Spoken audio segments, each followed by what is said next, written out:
I am thrilled to introduce, and I'll do it very briefly so as not to take time away from her, Professor Elizabeth Samet of the United States Military Academy, colloquially known as West Point. Elizabeth is a wonderful writer and teacher. I say that as a reader of hers and as having witnessed and participated in some of her classes. Author of several quite remarkable books. One of my favorites being Soldier's Heart, about literature, teaching literature to cadets at the Academy. Editor of an extraordinary edition of the Memoirs of Ulysses S. Grant, annotated edition that really amounts to a deep, not just biographical, but contextual study of Grant and the Civil War. And most recently, I think published this week, a couple days ago, Looking for the Good War, a powerful book about the way in which we have mythologized the Second World War, which I think you may have seen the review in the New York Times a couple of days ago, and I'm sure there will be many more. I also want to mention a remarkable essay that Elizabeth published in the American Scholar recently called The Art of Losing. And I call your attention to that essay in particular because not only is it a work of cultural history of a very high order, but it does, when I was reading it, I found myself thinking, you know, this is a person for whom teaching and scholarship and writing are all one thing. You can feel the teacher thinking her way through the issues that she's writing about in that essay. So I commend it to you, and that's kind of the reason why we're so glad that she's a member of our advisory council on the Cornerstone Initiative, and will be talking with us today on how she teaches Hamlet. Last thing I want to say, because it is required that I say it, and I'm happy to say it, the opinions that Professor Samet will express in the coming hour do not necessarily reflect those of the United States Military Academy, the Department of the Army, or the Department of Defense. So with that, Elizabeth, thank you very much for being with us. I will be quiet and we look forward to your remarks. I believe the idea is that Elizabeth will speak for the better part of half an hour or so, and then we will take questions through the Q&A function, and Lonnie will relay those questions to Elizabeth so we can have some back and forth. Thank you again, and take it away. Thank you, Andy, for that most gracious introduction, and thanks to all the fellow teachers out there who have tuned in. It's always a treat to be able to talk about teaching, especially teaching Shakespeare, whose work has long been an integral part of the first-year experience at West Point. This spring, in the context of a core course in literature, which is taken by the entire plebe class, as we call it, the first-year class, I'll teach Hamlet once again, together with Much Ado About Nothing. And it will be to a seminar full of aspiring engineers, history, sociology, political science majors, and maybe, just maybe, 1-2 future English concentrators. So for most of these students, this will be the only literature course of an entire undergraduate career. So I know I have to make it count. It's also probably true that fewer of these students will have as much experience reading Shakespeare as their counterparts did, say, a decade ago. So in the hopes of offering as broad an array of approaches to the play as possible and of accommodating as wide an array of preparation and initial engagement as I imagine you'll encounter as well, I've modeled my presentation today, and I will share my screen.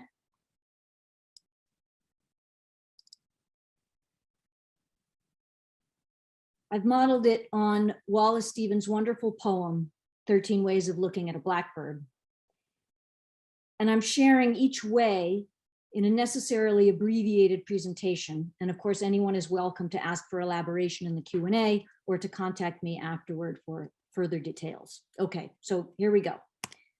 Number 1, who's there? Hamlet as mystery. And I should also say that I've accompanied these with fabulous slides, images from the Folger Shakespeare Library. There are many, many available. It's a wonderful online resource, and I often bring images into the classroom as a way of helping the text come alive. So from its opening line, as you all know, who's there? to its conscience-catching mousetrap. Hamlet's a whodunit, a ghost story, a drama of detection, to some degree, I think, reminiscent of Oedipus in its probing of mysteries and its revelation of crimes. Hamlet is an enigma, as Stephen Greenblatt puts it in his wonderful introduction to the play in the Norton Shakespeare. It's all too easy, I think, to blame Hamlet for his inaction. Critics have been doing this for centuries, but I think such criticism fails to account for the truly baffling world in which his action is demanded. The ghost of old Hamlet is hardly a straightforward figure, even though the details he provides of his murder are graphic and quite precise. And Hamlet, of course, has to devise elaborate stratagems to get the alleged murderer to expose himself.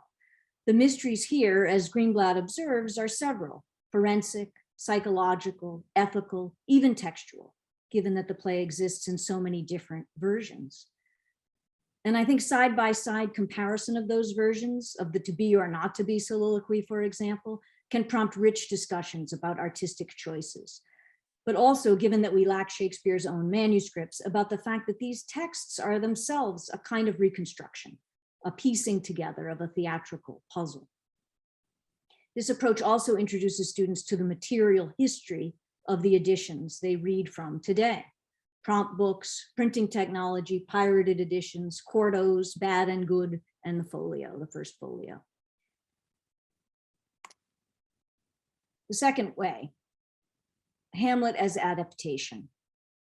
Students new to Shakespeare are often surprised to discover that many of his plays drew heavily on other sources, and that his originality is not to be found in his plots.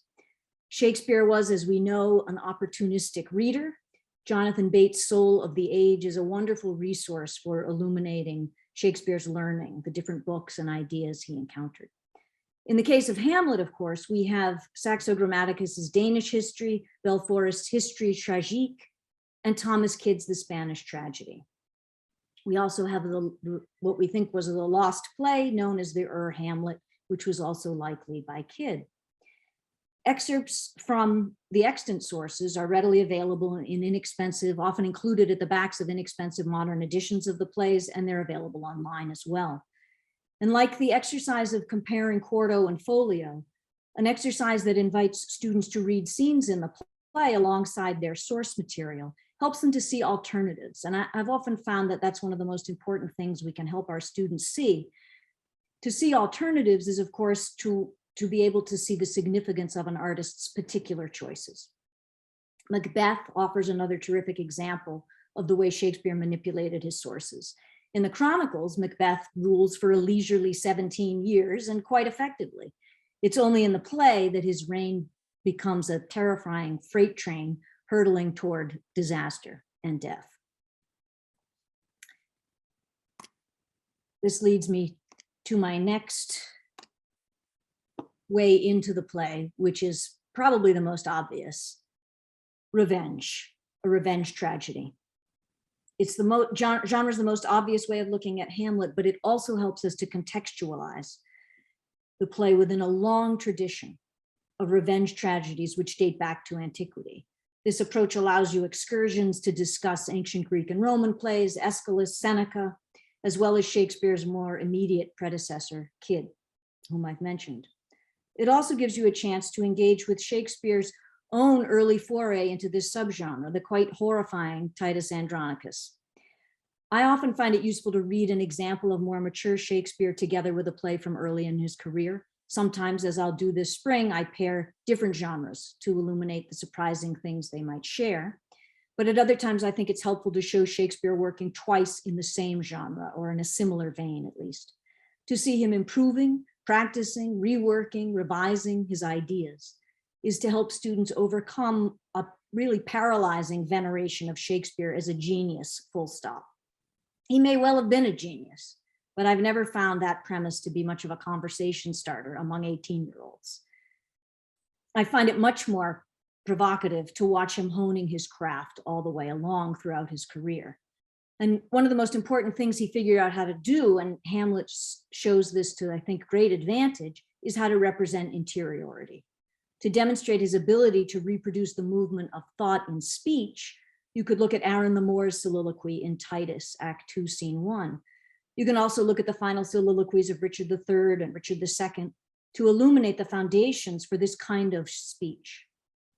If you have time to read Titus together with Hamlet, you can reckon with the figure of Aaron. It's an early instance of Shakespeare's difficult, deeply ambiguous characters. At once a clever, terrifying villain, Aaron's characterization is in part fueled by period racist ideas about Moors, while also being a richly realized self who speaks a rich poetry that he uses to reject his place in the social hierarchy. Away with slavish weeds and servile thoughts, he declares in that speech in Act 2, Scene 1. Tragedy is not, of course, the only way to think about Hamlet's genre. I think it's really a bit of a hybrid. This is a less obvious approach, but as the long-winded Polonius implies in the speech I have here on hybrid genres, this play is many, many things. Despite its deep melancholy, its ominous Norwegian army marching across the stage, the bloodbath of the finale, there are arrestingly comic moments everywhere in Hamlet. Verbal play, but also potential for physical slapstick in Hamlet's antic disposition, in the stowing of Polonius's body behind the staircase, in the gravedigger scene, most obviously. Hamlet's no jolly romp, don't get me wrong, but it is pervaded by a gallows humor. A satirical edge even hints of farce. It moves swiftly from the lofty to the bawdy. And this is one of the reasons I think that it has such a vital afterlife. There are many parodies from which you could choose: Tom Stoppard's Dog's Hamlet, Paul Rudnick's I Hate Hamlet, Richard Curtis's Skinhead Hamlet, and if you dare, the movie Hamlet 2. Hamlet has clearly permeated popular culture, and the image of the prince with a skull is ubiquitous. You can see it here in this cartoon from the 19th century about the election, the presidential election of 1864, showing McClellan holding the head of Lincoln. You can also find that longer history revealed by an 1897 advertisement for, of all things, the Hartford, Connecticut Building and Loan Society. That can be viewed on the Metropolitan Museum of Art's website. Copyright restrictions wouldn't allow me to show it to you here. The ad depicts Hamlet dressed in black, contemplating the skull of Yorick, of course, and it misattributes a quotation. It reads, Hamlet said a man's house is his castle. Of course, he didn't say that. Why don't you own a castle? The Hartford Building and Loan Association will show you how. Obviously, the Hartford Building and Loan knew that Shakespeare sold better than the actual author of the phrase, who was Sir Edward Coke. The next way in to the play is Hamlet as philosopher. Even though the word philosophy is used only twice in the play, philosophical exploration is everywhere in it. It's first on display in Hamlet's really remarkable vertiginous speech to his mother on the nature of grief, which I've reproduced here. Seems, madam, nay it is, I know not seems. 'Tis not alone my inky cloak, good mother, nor customary suits of solemn black, nor windy suspiration of forced breath.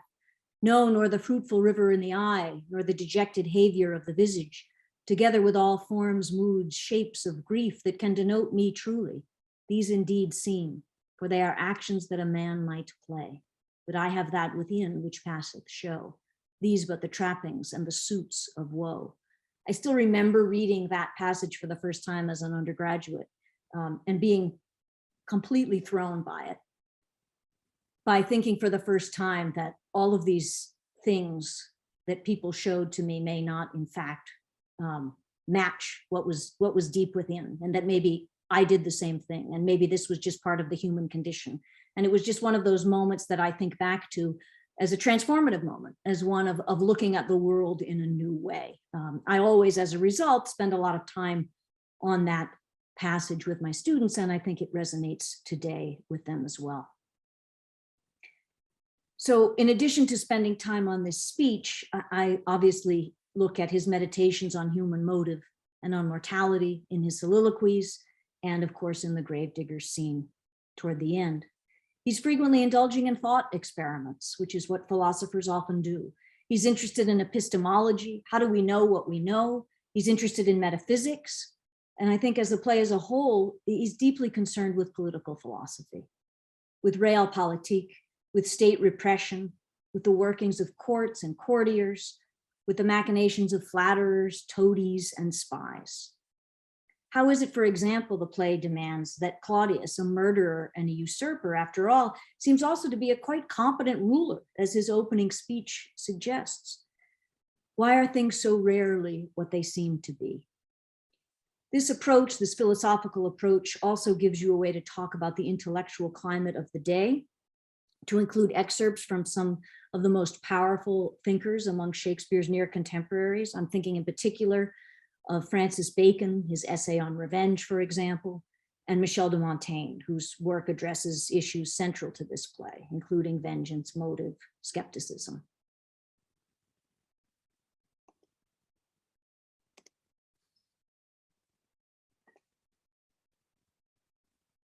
The next way I have of looking at Hamlet is what I'm calling dangerous Hamlet. It's not simply a guilty conscience, but a real Machiavellian astuteness that makes Claudius register Hamlet as a threat. Whether real or counterfeit, Hamlet's antic disposition, his unpredictability, his popularity and penchant for staging plays in which nephews kill their uncles, naturally, all these things alarm the king, who tries to keep himself safe by sending Hamlet to his death, asking England, of all places, to do it. This is an opportunity to remind students of the nature of Elizabethan state control, of censorship, the risk of imprisonment for treasonous thoughts. Hamlet's refusal to play by the rules represents a clear subversive threat.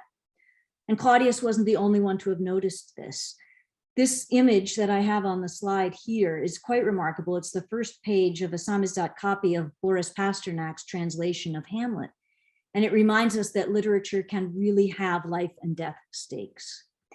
As the Folger Library documents, this translation was presumably copied by hand and circulated in Soviet Russia at a time when it was too politically sensitive to perform the play. Pasternak, the Folger explains, repeatedly revised the translation between 1939 and 1954, and a proposed staging was canceled in 1941 after Stalin expressed disapproval. And you can find all of this information at the Folger.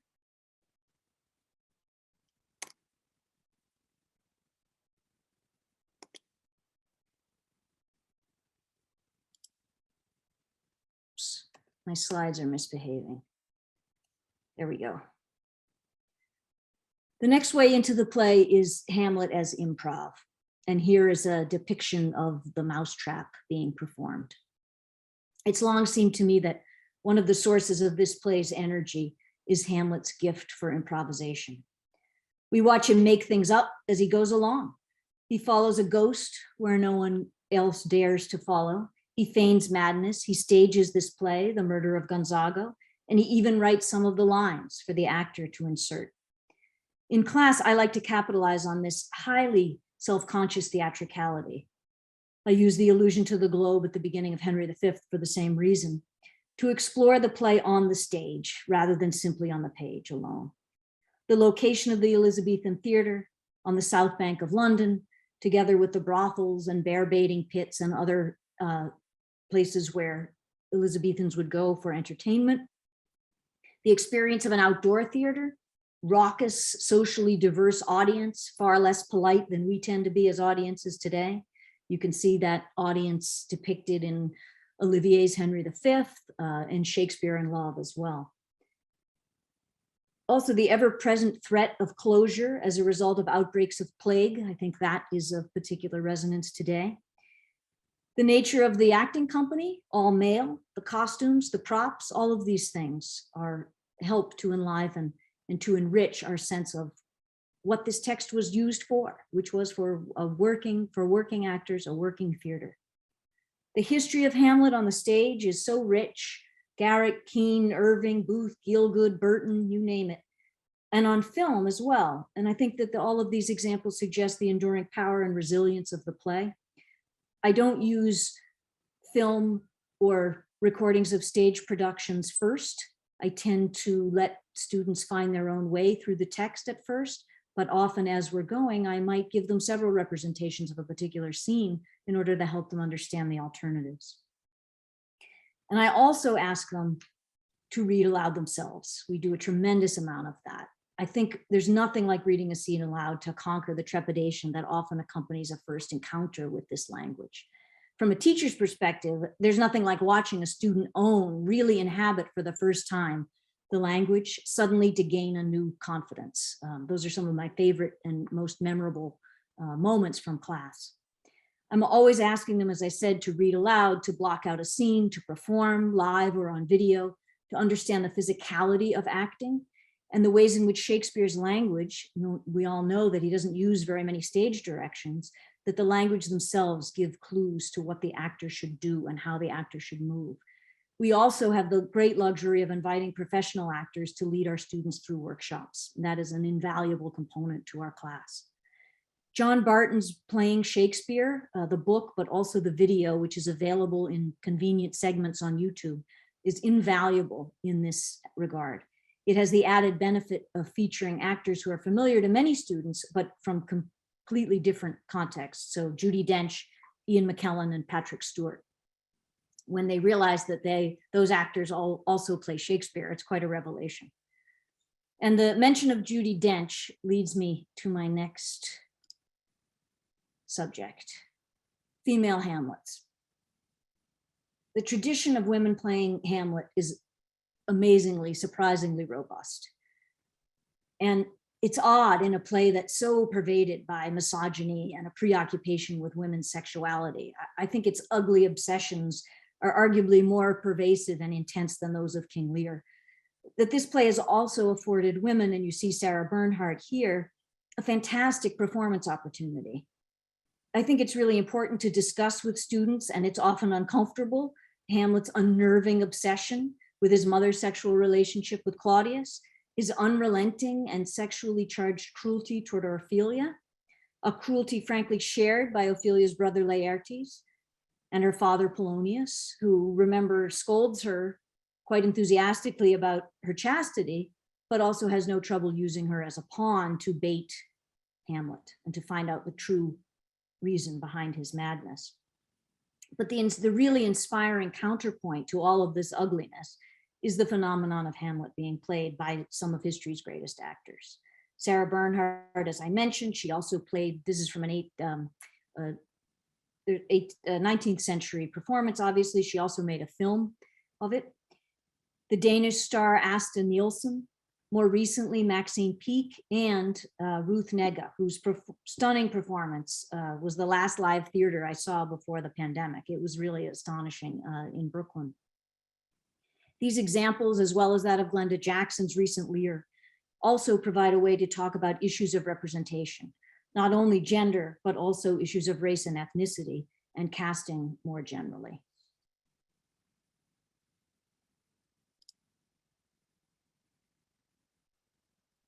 The next way into Hamlet is to think about an American Hamlet. This is a photo of Edwin Booth, the most celebrated actor of his age, and also, of course, the brother of Lincoln's assassin, the notorious John Wilkes Booth. His Hamlet ran for 100 consecutive nights at New York's Winter Garden Theater. And Shakespeare textured the lives of 19th century Americans in powerful and sadly often violent ways.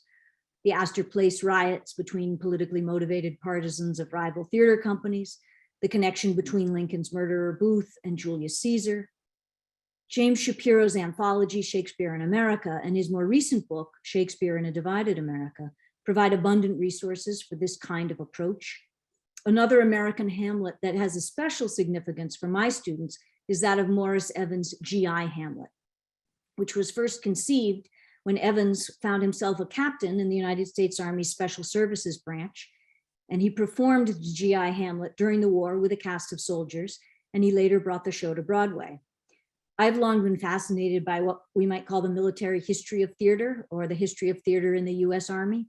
It dates far back from Ulysses Grant being cast as Desdemona briefly in the 19th century to Evans' G.I. Hamlet. But my knowledge of the G.I. Hamlet comes largely from the work of my former student, and colleague, Nick Utzig, who I think is in the audience today.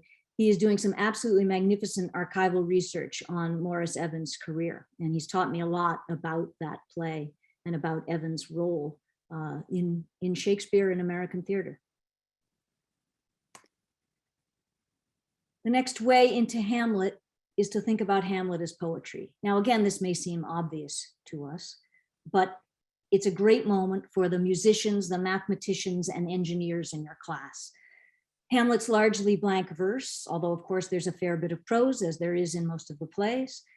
And poetry is, among other things, of course, a numbers game. And I think that students who might feel themselves adrift in what seems like the indeterminacy of literary analysis can find a foothold in discussions of meter and poetic technique.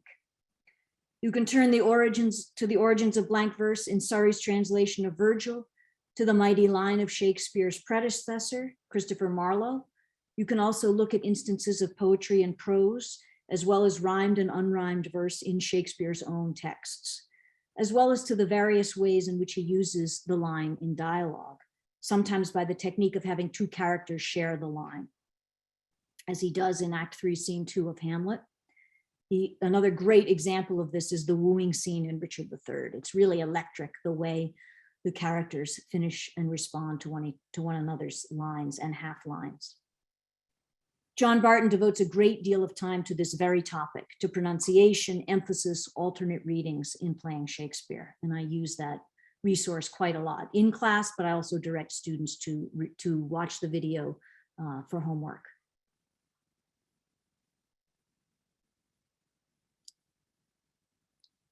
And now what might seem another obvious way of thinking about the play or of thinking about Hamlet is to think about him as a prince.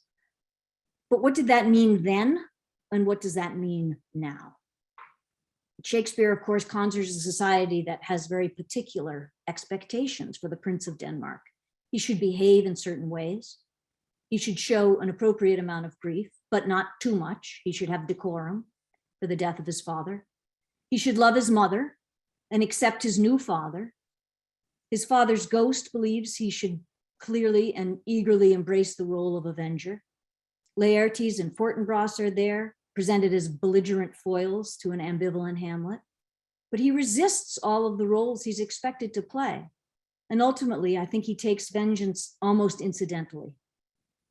To me, the most tragic aspect of the play has long been the fact that Hamlet's refusal of these many assumptions and expectations is to be drowned out by the noisy Fortinbras, whose ignorance of or indifference to his rival's true nature leads him to conclude that he ought to have a soldier's funeral. That seems to me the thing that Hamlet would least have wanted. Fortinbras is a bloodthirsty blusterer, and one gets the sense that old Hamlet was too. The penultimate way that I thought we could look at Hamlet today is to think about Hamlet as a university student. It's one of the things that he wants to do, that he wants to be. But Claudius, we remember, denies his request to return to school at Wittenberg, saying it is most retrograde to our desires. I think Hamlet's sense of the larger world, his expansive imagination, his interest in philosophizing almost certainly owes in part to the fact that he has been away at school. He returns home, as our students do, to find that things have changed considerably in his absence. He's made a true friend in Horatio and some false ones in Rosencrantz and Guildenstern at university, where he may well behave quite differently from the way he does at home. My students, with their new uniforms and their new way of talking and moving, offer an extreme version of the disorientation that most college students feel, that I know I felt when I returned home for the first time, perhaps a little less willing to conform to my parents' expectations of who I was and wanted to be. Uneasy at the prospect of resuming the roles that we used to play. Of course, after his offstage time with the pirates late in the play, Hamlet seems to have aged considerably, and this second transformation, offstage as well as the first is, introduces new perspectives that you can explore. And now to my final way of looking at Hamlet, which is as a stranger. And it's inspired by my experience in the classroom, but also by something that Major Jackson said in a previous installment in this series in conversation with Andy and Reginald Dwayne Betts.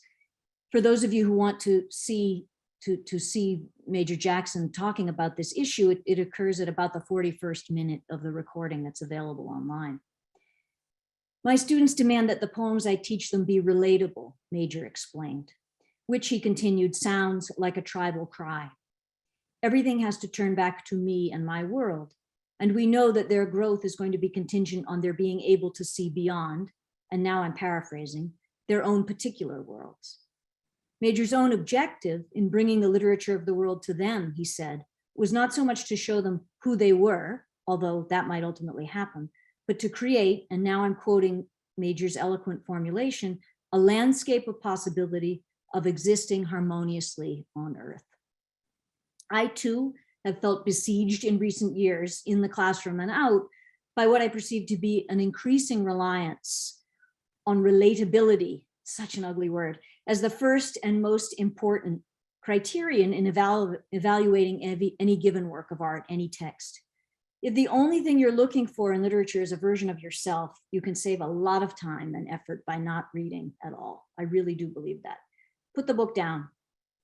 The power, the real power of imaginative literature is that it can show us that there are people who look, think, talk, act, move, and generally believe in ways quite differently from the way we do.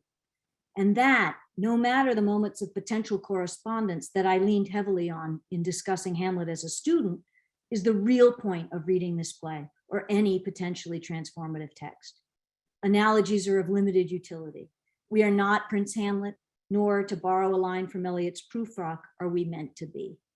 This is an English Renaissance playwright's imagining of a medieval Danish prince whose world is in many ways radically unfamiliar. And I think we need to preserve rather than erase that sense of strangeness, to preserve a sense of wonder at it in order to unlock the full force of the play. Even when the characters we encounter in literature find themselves in seemingly familiar situations, home from college, for example, they often respond to them in radically different ways.